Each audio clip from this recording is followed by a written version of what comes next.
Welcome back everyone. Practice करेंगे इसमें हम ब्रह्मपुत्र रिवर सिस्टम, ब्रह्मपुत्र नदी तंत्र पर। ठीक है, 30 प्रश्न इंपॉर्टेंट हैं इससे रिलेटेड। चलिए स्टार्ट करते हैं। इससे पहले हिमालय नदी तंत्र की दो महत्वपूर्ण नदियां हमने कवर कर ली हैं, गंगा नदी तंत्र और सिंधु नदी तंत्र।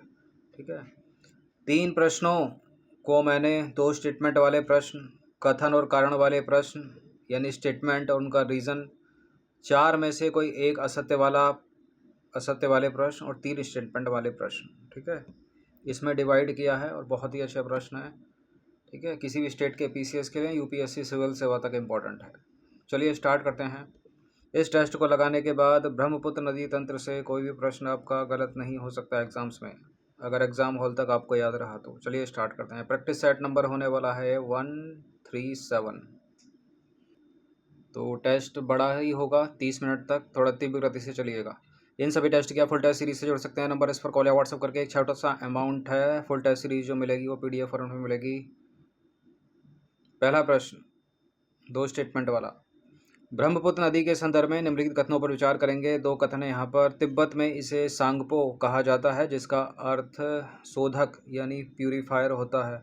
और दूसरा कथन है, यह नदी नापचा बर्मा शिखर के पास एक गहरा महाखंड यानी गार्ज बनाकर भारत में प्रवेश करती है।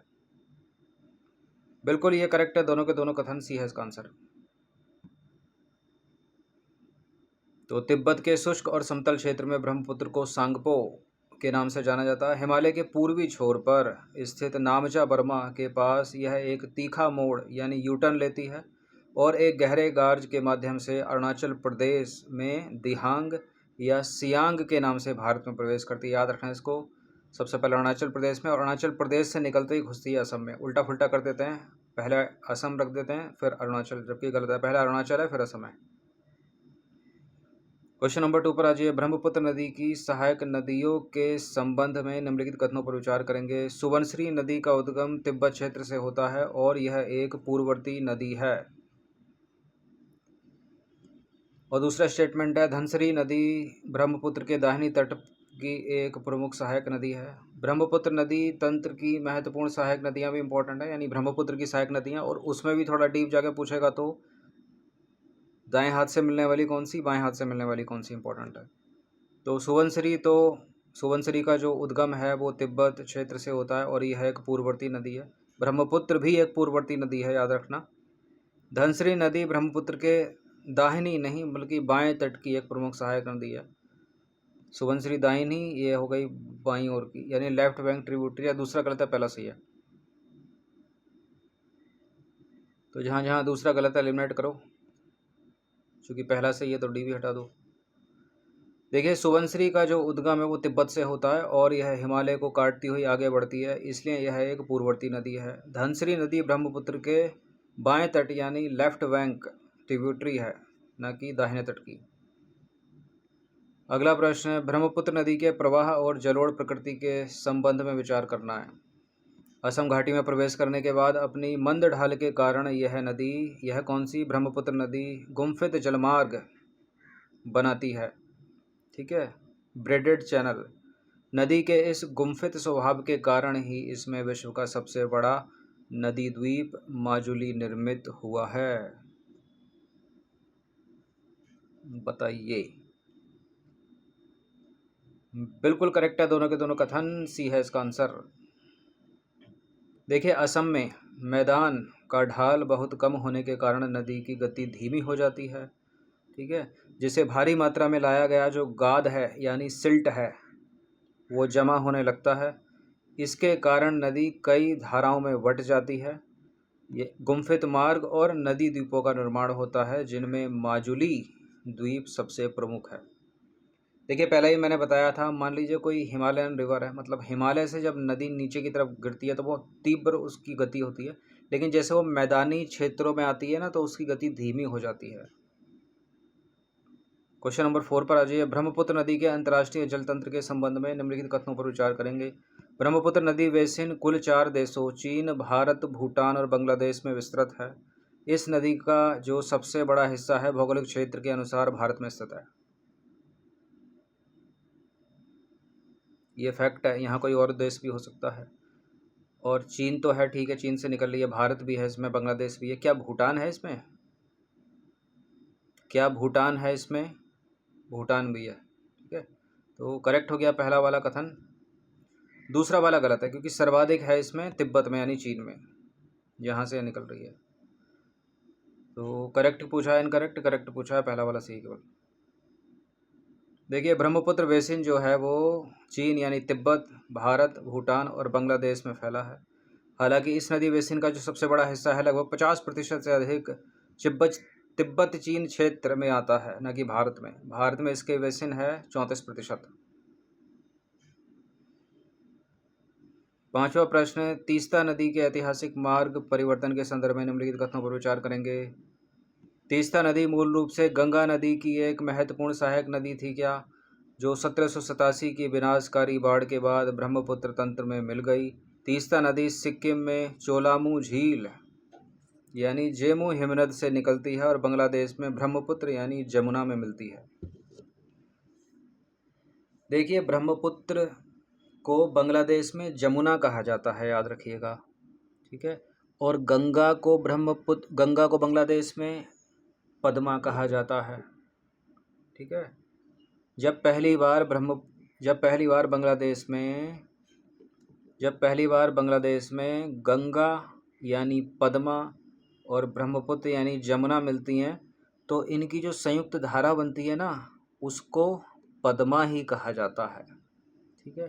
थोड़ा और नीचे ये धारा जाती है तो एक स्थान है चांदपुर बांग्लादेश में, वहाँ से एक और नदी आकर मिलती है बराक को बांग्लादेश में मेघना कहा जाता है। तो ये जो पद्मा है और ये जो बराक आकर जो इस स्थान पर मेघना कहलाई, अब इनकी जो संयुक्त धारा है वो मेघना ही आगे कहलाएगी और मेघना के नाम से ही ये बंगाल की खाड़ी में गिरेगी। ये चीज़ याद रखिएगा। पहला सही है, दूसरा सही है, दोनों के दोनों सही हैं। ये सी है इसका आंसर। देखिए, ऐतिहासिक रूप से तीस्ता जो है दक्षिण की ओर बहते हुए गंगा में मिलती थी, लेकिन 1787 की बाढ़ के बाद इसने अपना मार्ग पूर्व की ओर बदल लिया और जमुना यानी ब्रह्मपुत्र की सहायक नदी बन गई। यह चोलामू झील या जेमू ग्लेशियर क्षेत्र से निकलती है। यूपीएससी सिविल सेवा की भी फेवरेट है तीस्ता। पिछले 10 वर्षों में तीस्ता से 3 बार प्रश्न किया है।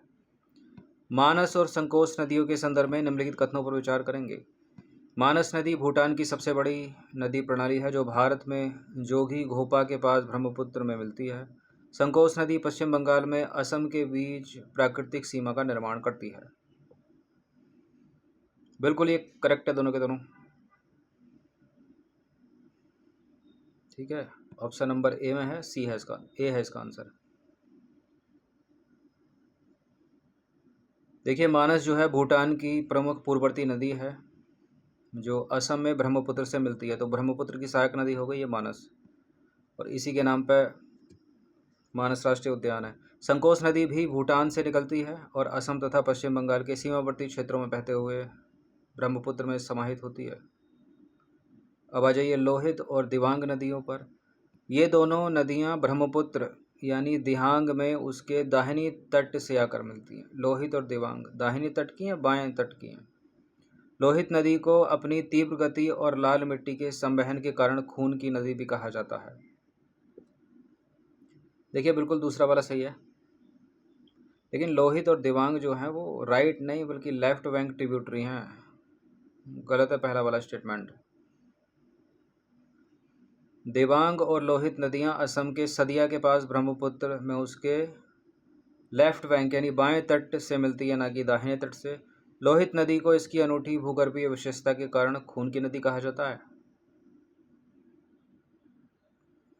क्वेश्चन नंबर 8 पर आ जाइए। ब्रह्मपुत्र नदी के जलमार्ग के संदर्भ में निम्नलिखित कथनों पर विचार करेंगे।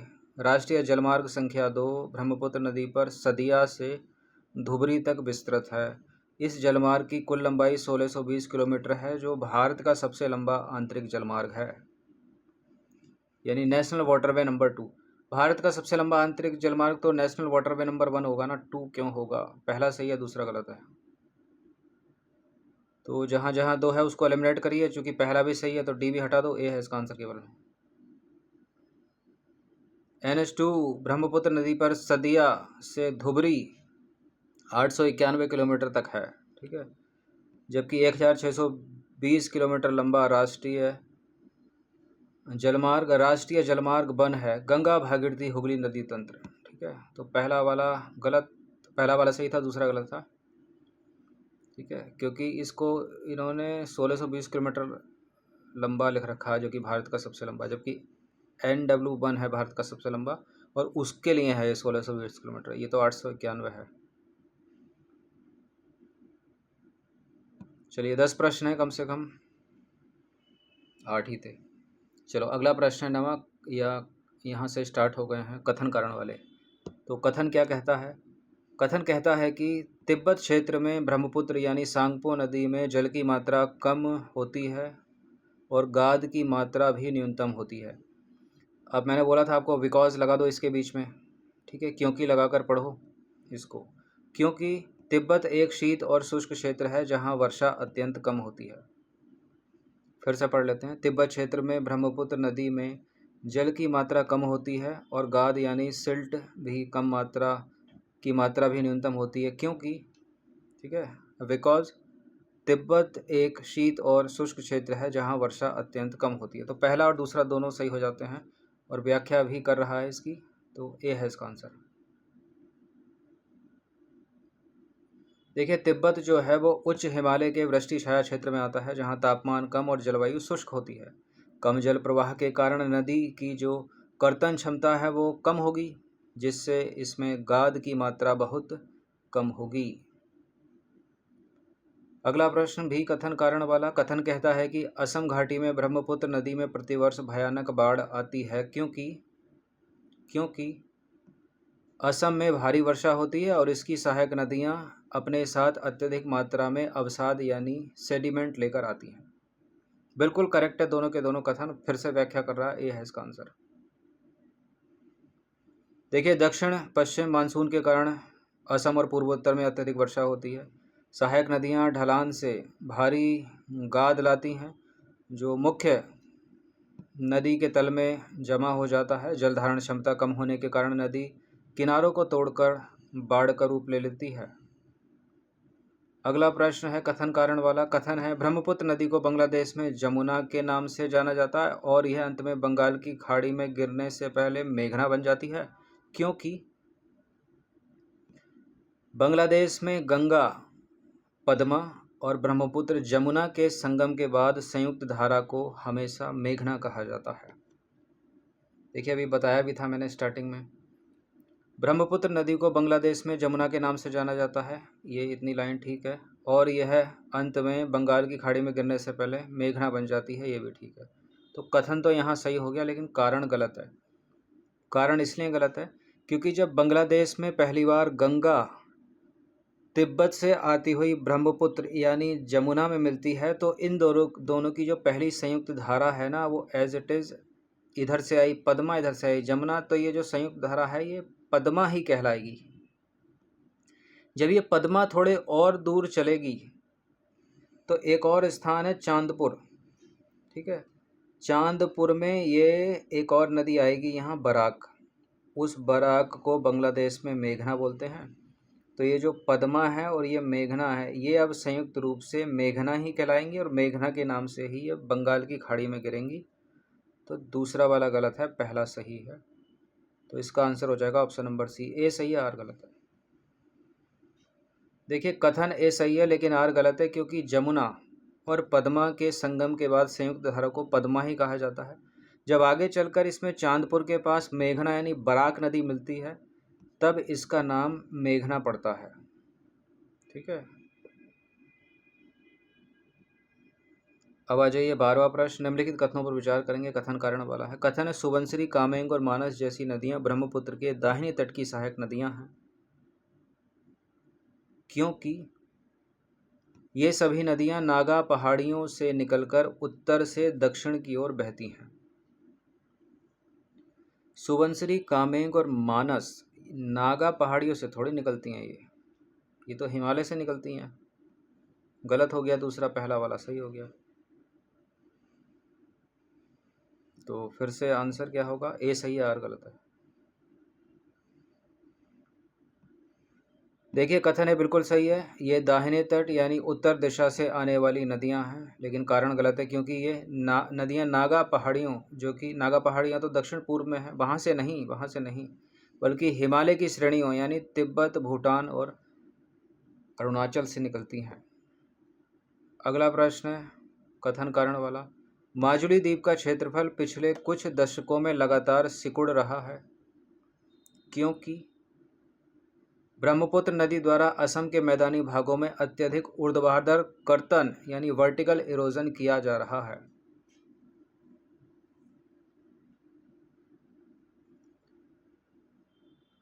देखिए गहराई में काटेगी या चौड़ाई में काटेगी तब सिकुड़ेगा, पहला वाला सही है। ये वर्टिकल इरोजन ये गलत है। ऊर्ध्वाधर कर्तन नहीं होता, वर्टिकल इरोजन नहीं है, ठीक है, उसकी चौड़ाई को काटती है। तो पहला वाला सही है और दूसरा वाला गलत है, सी है फिर से आंसर।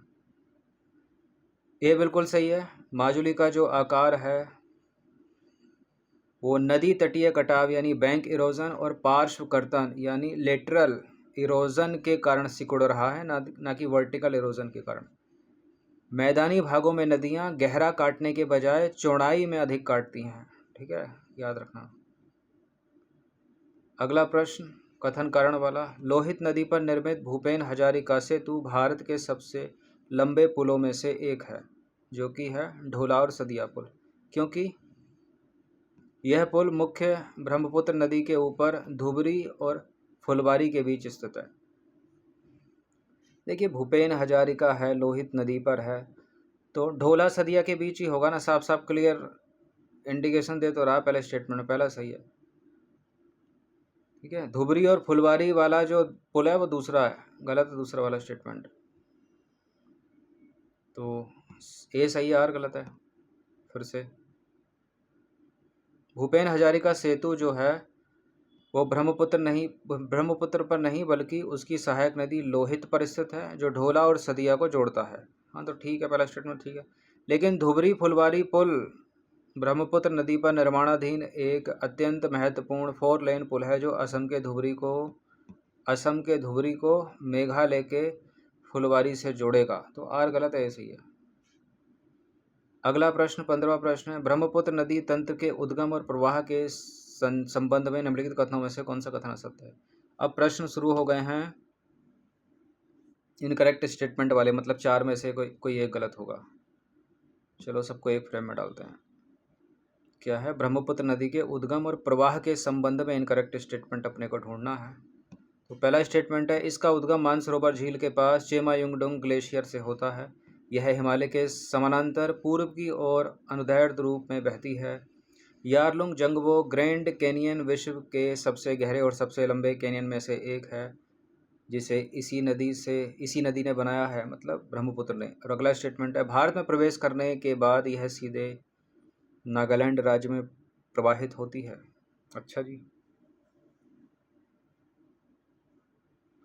बताओ कौन सा काटें। डी ही काटेंगे। अरुणाचल प्रदेश में घुसती है भारत में, अरुणाचल प्रदेश के बाद असम में, नागालैंड से कोई मतलब ही नहीं इसका। देखिए भारत में प्रवेश करने के बाद ही अरुणाचल प्रदेश में प्रवेश करती है, अरुणाचल से सीधे असम राज्य के मैदानों में उतरती है। यह नदी नागालैंड राज्य के भीतर प्रवाहित होती ही नहीं है, हालांकि इसकी कुछ सहायक नदियों का जलग्रहण क्षेत्र नागालैंड में है, लेकिन इसका नहीं।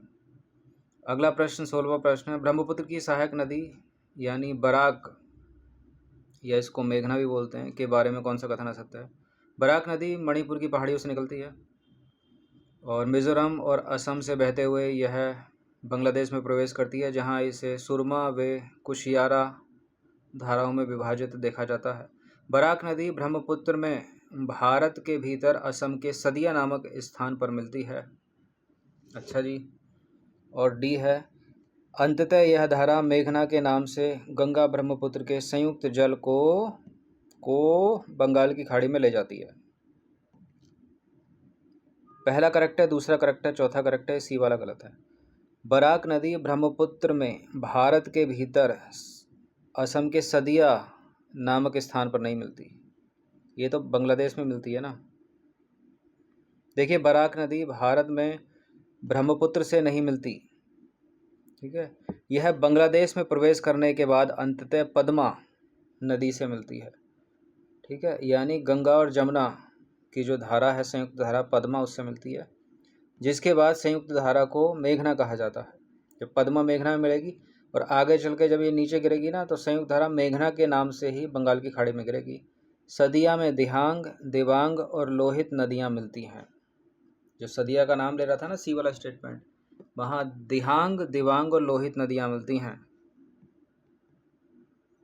इन सभी टेस्ट की फुल टेस्ट सीरीज से जुड़ सकते हैं। नंबर इस पर कॉल या व्हाट्सअप करके। एक छोटा सा अमाउंट है 199 का, जितना कम इसलिए रखा है ताकि सभी लोग इसको इजीली अफोर्ड कर सकें। Full test series PDF format में मिलेगी।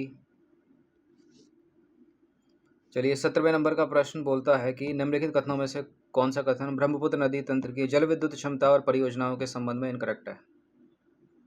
एक फ्रेम में डालते हैं इसको। तो पहला है, भारत में सबसे अधिक जल विद्युत क्षमता यानी हाइड्रो इलेक्ट्रिक पोटेंशियल ब्रह्मपुत्र नदी बेसिन में ही निहित है। अच्छा जी। चीन ने ब्रह्मपुत्र नदी की मुख्य धारा यानी यारलुंग सांगपो पर जांगमू जल विद्युत परियोजना का निर्माण किया है। रंगा नदी जल विद्युत परियोजना असम की बराक नदी पर स्थित एक प्रमुख परियोजना है। और सुबनसिरी लोअर प्रोजेक्ट भारत की एक विशाल निर्माणाधीन रन ऑफ द रिवर परियोजना है।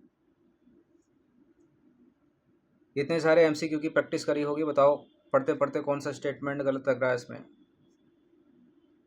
देखिए, यहाँ गलती हो सकती है, बराक नदी ये फैक्ट है, बराक की जगह कोई और भी नदी हो सकती है। तो पहला वाला सही है, दूसरा वाला सही है, चौथा वाला भी सही है, ये C वाला गलत है। रंगा नदी जल विद्युत परियोजना रंगा नदी पर ही निर्मित है, बराक नदी पर नहीं, और असम में नहीं है, अरुणाचल प्रदेश में। रंगा नदी जल विद्युत परियोजना अरुणाचल प्रदेश में स्थित है और यह रंगा नदी पर है। रंगा नदी जो ब्रह्मपुत्र के दाहिनी तट की सहायक नदी है, ना कि बराक नदी पर। 18वें नंबर का प्रश्न है, ब्रह्मपुत्र बेसिन के राष्ट्रीय उद्यानों के संबंध में निम्नलिखित में से कौन सा कथन असत्य है। देखिए, कांजीरंगा राष्ट्रीय उद्यान ब्रह्मपुत्र नदी के दक्षिण तट पर स्थित है क्या। मानस राष्ट्रीय उद्यान मानस नदी के किनारे स्थित है, जो भारत और भूटान की सीमा पर फैला है।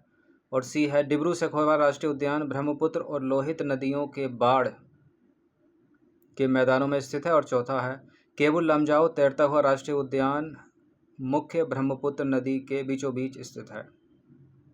कौन सा गलत करें इसमें।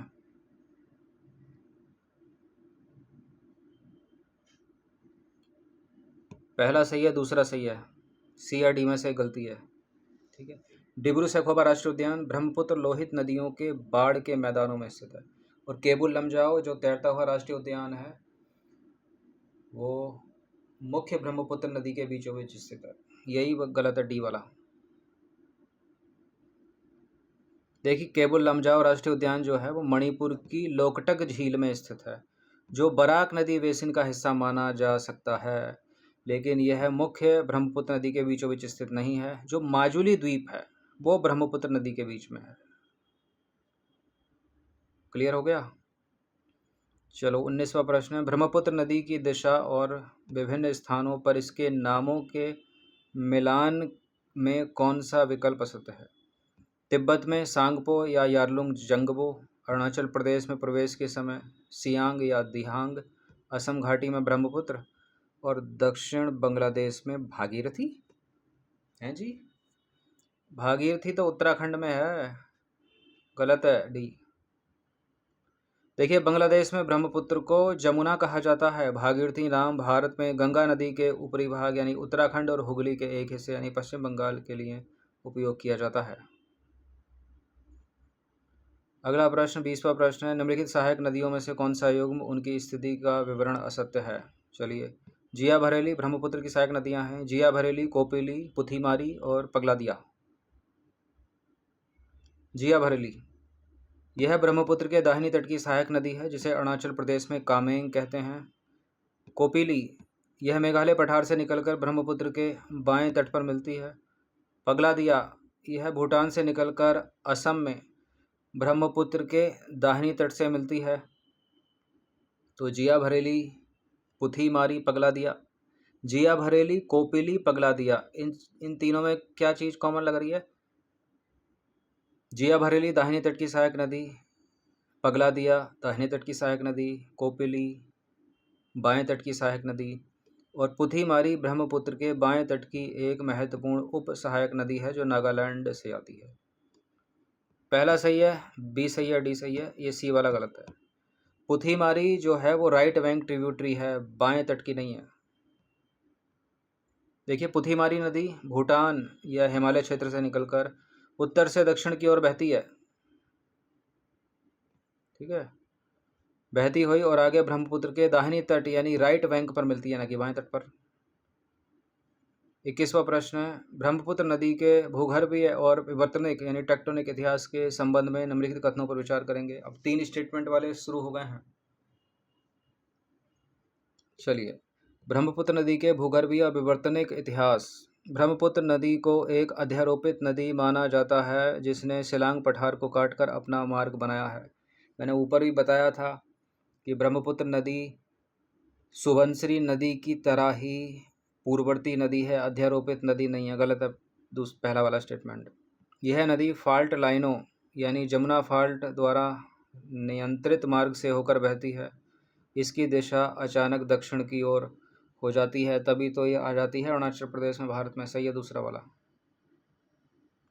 और तीसरा है, असम घाटी में इसकी अवसादी गहराई यानी सेडिमेंट डेप्थ बहुत कम है क्योंकि यह बहुत पुरानी कठोर चट्टान संरचना है। बहुत कम नहीं है, असम घाटी में जो इसकी अवसादी गहराई है ना, सेडिमेंट, वो बहुत अधिक है। तो पहला भी गलत हो गया, तीसरा भी गलत हो गया, केवल दूसरा वाला सही है, बी है इसका आंसर।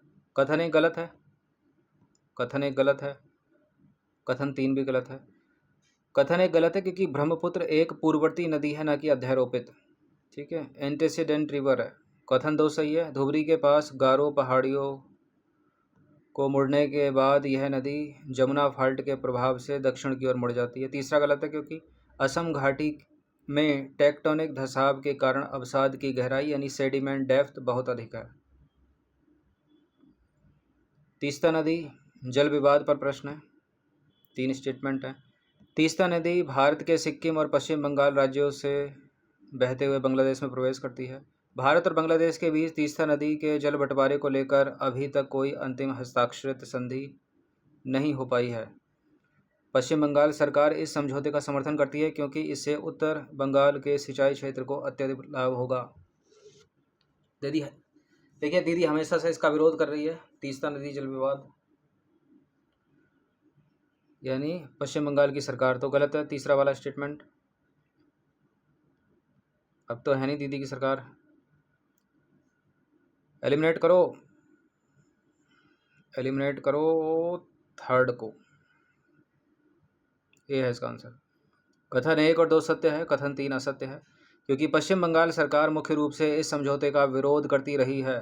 उनका तर्क है कि शुष्क मौसम में तीस्ता में पानी कम होने से उत्तर बंगाल के किसानों की सिंचाई व्यवस्था प्रभावित होगी। क्वेश्चन नंबर 23, ब्रह्मपुत्र नदी की बाएं तट की प्रमुख सहायक नदियों के उद्गम स्थलों पर विचार करेंगे। दिबांग नदी का उद्गम अरुणाचल प्रदेश की मिशमी पहाड़ियों से होता है। लोहित नदी का उद्गम पूर्वी तिब्बत के जयालछू श्रेणी से होता है। बूढ़ी दिहिंग नागा पहाड़ियों से निकलती है। कुछ गलत है क्या? ब्रह्मपुत्र की बाएं तट की प्रमुख सहायक नदियां, सारे के सारे सही हैं, डी है इसका आंसर। देखिए तीनों कथन उनके उद्गम के संदर्भ में पूर्णतः सत्य हैं। दिबांग मिशमी पहाड़ियों से, लोहित जो है तिब्बत पठार की जयालछू पर्वत श्रृंखला से, बूढ़ी दिहिंग जो है वो पटकाई बुम या नागा पहाड़ियों के क्षेत्रों से निकलकर असम घाटी में ब्रह्मपुत्र में मिलती है। 24वें नंबर का प्रश्न 3 स्टेटमेंट वाला, ब्रह्मपुत्र नदी में नौवहन और अंतर्देशीय जलमार्ग की चुनौतियों के संदर्भ में निम्नलिखित कथनों पर विचार करेंगे। एक फ्रेम में डालो इसको। देखिए मानसून के दौरान अत्यधिक जल विसर्जन और गाद जमा होने के कारण नदी में चैनल शिफ्टिंग यानी मार्ग परिवर्तन की समस्या उत्पन्न होती है। शुष्क ऋतु यानी सर्दियों में जल का स्तर इतना गिर जाता है कि बड़े जहाज़ों के लिए आवश्यक न्यूनतम गहराई यानी डेप्थ उपलब्ध नहीं हो पाती। और तीसरा स्टेटमेंट है, नदी पर बने पुलों जैसे कि जोगी घोपा और सराय घाट की ऊर्ध्वाधर ऊंचाई नौवहन के लिए कोई बाधा उत्पन्न नहीं करती। अरे कुछ तो बाधा उत्पन्न करती होगी। पढ़ने से लग रहा है गलत, डी वो गलत ही है। ठीक है, कुछ निगेटिव सी फीलिंग दे रहा है। एलिमिनेट करो, केवल 1 और 2 बी। देखिए कथन 1 और 2 बिल्कुल सही चुनौतियां हैं, कथन 3 गलत है, क्योंकि पुराने पुलों के नीचे की ऊर्ध्वाधर ऊंचाई यानी वर्टिकल क्लियरेंस कम होने के कारण उच्च मानसून या बड़े कार्गो जहाज़ों के सुचारू नौवहन में कुछ तकनीकी बाधाएं आती हैं। कुछ तो आती होंगी, अगर कुछ लिख देता ना तो तीनों सही हो जाते। वो अड़े बैठा है, कोई बाधा ही नहीं आती। चलिए, तो डरा ना कीजिए ये बड़े बड़े स्टेटमेंट से। गंगा ब्रह्मपुत्र डेल्टा यानी सुंदरबन डेल्टा के संदर्भ में निम्नलिखित कथनों पर विचार करेंगे। यह विश्व का सबसे बड़ा और सबसे तेजी से बढ़ता हुआ डेल्टा है। इस डेल्टा का निर्माण मुख्य रूप से गंगा और ब्रह्मपुत्र द्वारा लाए गए ज्वारीय और नदी अवसादों के जमाव से हुआ है। सुंदरबन डेल्टा का संपूर्ण हिस्सा भारत के प्रशासनिक नियंत्रण में आता है। कौन सा सही है? संपूर्ण हिस्सा, लो जी, संपूर्ण हिस्सा। अरे कुछ तो बांग्लादेश में आता होगा। 60% बांग्लादेश में है, 60%। गलत है तीसरा वाला, एलिमिनेट कर दो। केवल पहला और दूसरा सी है इसका आंसर। देखिए सुंदरबन डेल्टा का लगभग 60% हिस्सा बांग्लादेश में आता है और शेष 40% हिस्सा भारत, यानी वो भी पश्चिम बंगाल के अंतर्गत। 26वां प्रश्न है, ब्रह्मपुत्र नदी बेसिन की जलवायु और पारिस्थितिकी के संदर्भ में निम्नलिखित कथनों पर विचार करेंगे। इस बेसिन में विश्व के कुछ सबसे आर्द्र स्थान जैसे कि चेरापूंजी और मसिनराम या मौसिनराम इसके जल ग्रहण क्षेत्र के अंतर्गत या समीप आते हैं। ये जो कुछ लिख देते हैं ना, कुछ कुछ कुछ सम, ये एक ऐसा शब्द है कि स्टेटमेंट को सही कराकर ही मानता है। बिल्कुल सही है। ठीक है, जैसे यूपीएससी सिविल सेवा कभी कभी स्टेटमेंट बना लेती है कुछ को लेकर, वो अधिकतर सही हो जाते हैं। जैसे कि कुछ बैक्टीरिया, कुछ वायरस बैक्टीरिया को खाते हैं, तो सही हो गया। कुछ वायरस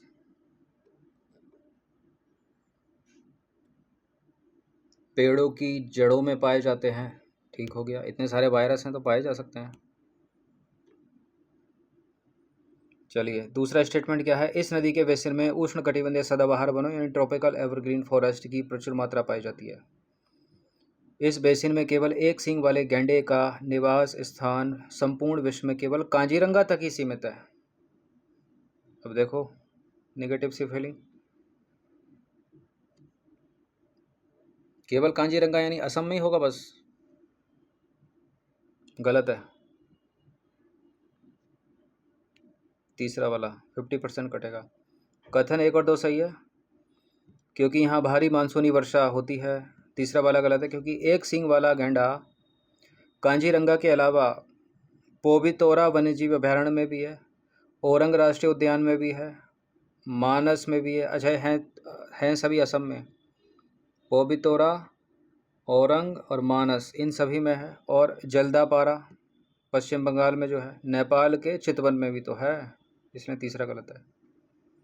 27वें नंबर का प्रश्न है, ब्रह्मपुत्र नदी बेसिन की कृषि और आर्थिक गतिविधियों पर विचार करो। असम घाटी में ब्रह्मपुत्र नदी द्वारा निर्मित जलोढ़ मिट्टी जो है वो चाय यानी टी की खेती के लिए सबसे उपयुक्त मानी जाती है, विशेषकर ढलानी क्षेत्रों में। इस नदी बेसिन में जूट और चावल की खेती निचले और बाढ़ प्रभावित मैदानी भागों में बड़े पैमाने पर की जाती है। और तीसरा स्टेटमेंट है, ब्रह्मपुत्र नदी घाटी भारत में पेट्रोलियम और प्राकृतिक गैस के सबसे पुराने कुओं की अवस्थिति के लिए जानी जाती है, जैसे कि डिगबोई हो गया।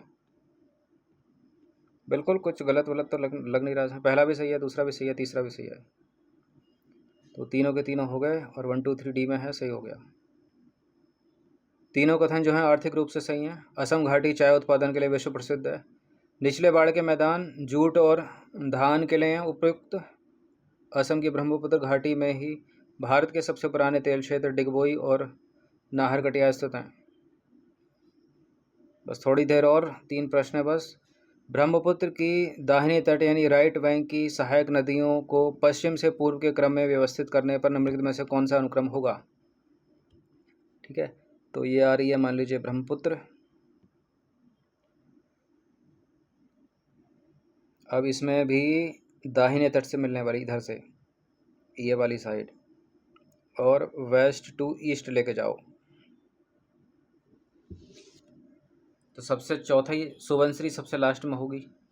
सुबनसिरी के बाद असम आ जाएगा, मानस होगी, फिर संकोस मिलेगी, फिर तीस्ता आ रही है ऊपर सिक्किम से। सबसे पहले सबसे पश्चिम में तो तीस्ता होगी, सबसे पूरब में सुबनसिरी होगी। 1 और 4 तो सब 1 और 4 तो होने ही चाहिए। 1 और 4 तो अपने को चाहिए ही चाहिए, जहाँ नहीं है उसे एलिमिनेट कर दो। बीच वाली को 3 दो या 2 3, 1 2 3 4 ही बन रहा है। ये है इसका आंसर। देखिए, पश्चिम से पूर्व की ओर बढ़ने पर सबसे पहले पश्चिम में बंगाल सिक्किम सीमा से तीस्ता आती है। फिर पश्चिम बंगाल असम सीमा पर संकोस है, ठीक है। उसके बाद असम के मध्य पश्चिम में मानस है, और अंत में पूर्व की ओर असम अरुणाचल क्षेत्र में है सुबनसिरी नदी, ब्रह्मपुत्र से मिलती है। तो वेस्ट टू ईस्ट जो क्रम बना, तीस्ता, संकोस, मानस, सुबनसिरी। तीस्ता, संकोस, मानस, सुबनसिरी। 28वें नंबर का प्रश्न है, निम्नलिखित कथनों पर विचार करेंगे। 2 स्टेटमेंट वाला ही है ये। क्या है? बोगीबिल ब्रिज भारत का सबसे लंबा रेल सह सड़क यानी रेल कम रोड पुल है जो ब्रह्मपुत्र नदी पर डिब्रूगढ़ के पास बना है। और क्या दूसरा स्टेटमेंट? नर नारायण सेतु भी ब्रह्मपुत्र नदी पर निर्मित एक अन्य महत्वपूर्ण रेल सह सड़क पुल है जो जोगी घोपा को पंचरत्न से जोड़ता है। बिल्कुल ये करेक्ट है, दोनों के दोनों कथन सी है इसका आंसर। देखिए, बोगीबिल पुल 4.94 किलोमीटर, एशिया का दूसरा सबसे लंबा और भारत का सबसे लंबा रेल सह सड़क पुल है। नर नारायण सेतु असम के जोगी घोपा में स्थित एक और महत्वपूर्ण बहुउद्देशीय पुल है। दोनों के दोनों सही हैं। 30वां प्रश्न, फाइनली अंतिम प्रश्न।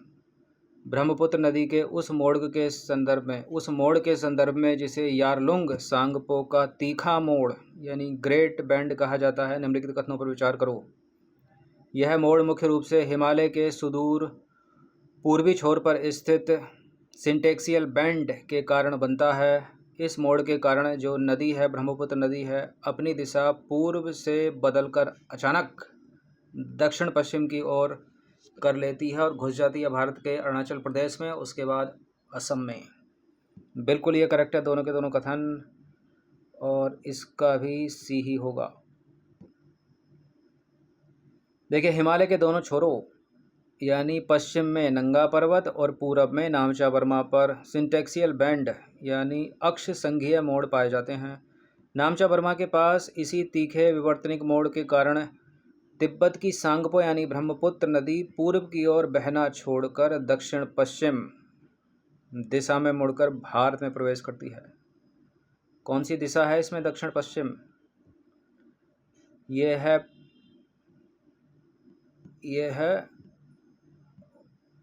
अरे यार, ये है उत्तर, ये है दक्षिण, ये है पश्चिम, ये है पूरब।